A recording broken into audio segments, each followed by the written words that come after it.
I want to go over a very important topic that I've been dwelling on today: narcissism and how it relates to self esteem. And this is coming from a man's perspective. If it matters, I am a heterosexual man. Shouldn't matter though. So, what I want to talk to you about is narcissism versus self esteem. How do these relate, and how can someone who has low self esteem, extremely low, non existent self esteem, be called a narcissist?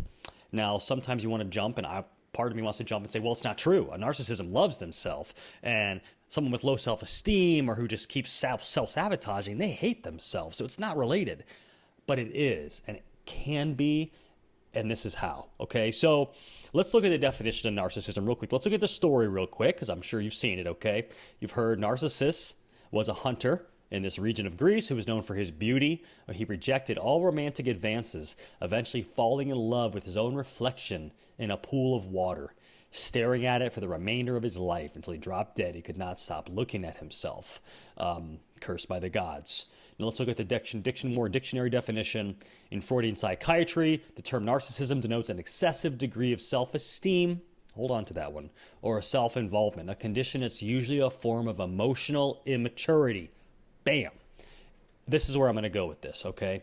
So I'm a recovering alcoholic, recovering narcissist, but I believe, honestly, there's two forms of a narcissist, okay?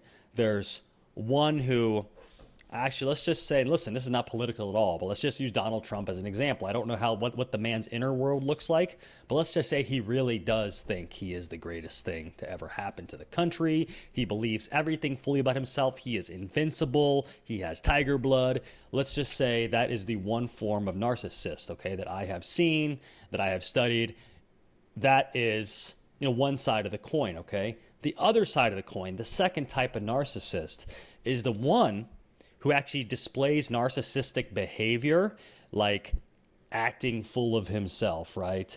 Or full of herself, wanting to look at themselves all the time, being extremely concerned about their appearance, needing validation, seeing how others perceive them, that being extremely important to them, okay? So they're always looking in the reflection because they want to see how they look all the time. But they have an extremely low or non-existent self-esteem, pitiful sense of self-esteem. Maybe they actually hate themselves deep down. They have this defectiveness complex, this core belief of defectiveness. Something's wrong with me. Something's not right with me. I'm horrible. I'm a horrible person.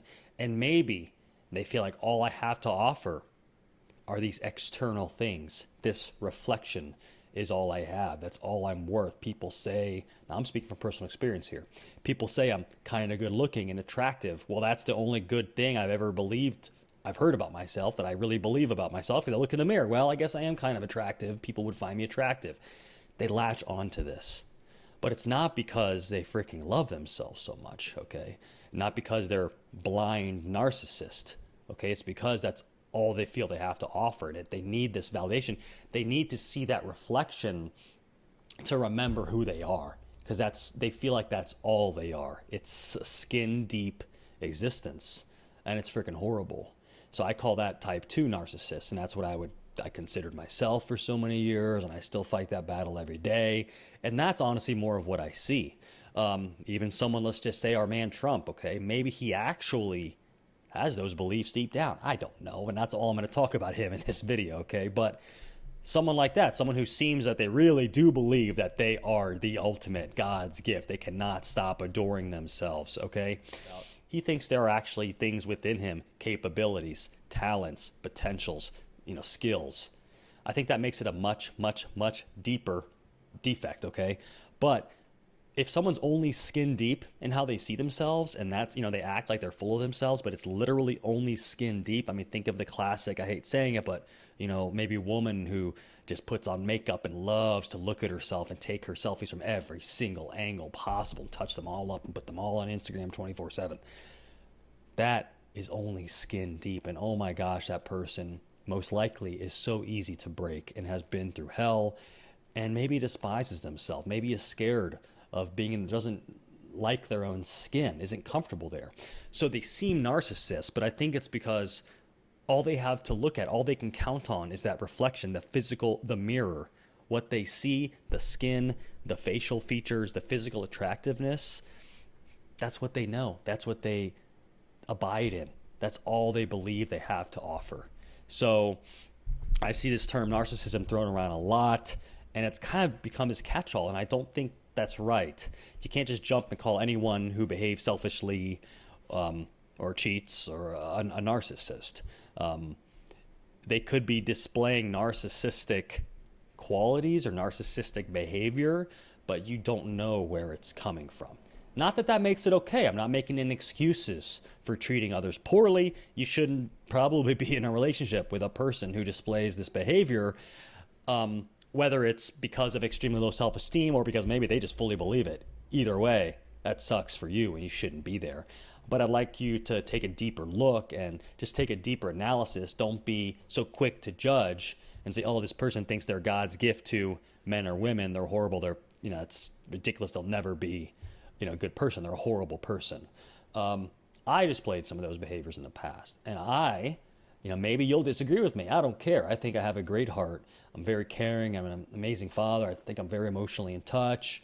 I try to be empathetic. I honestly just thought that my looks, when I was younger, okay, not now, but 10 years ago, 15 years ago, that's all I had to offer.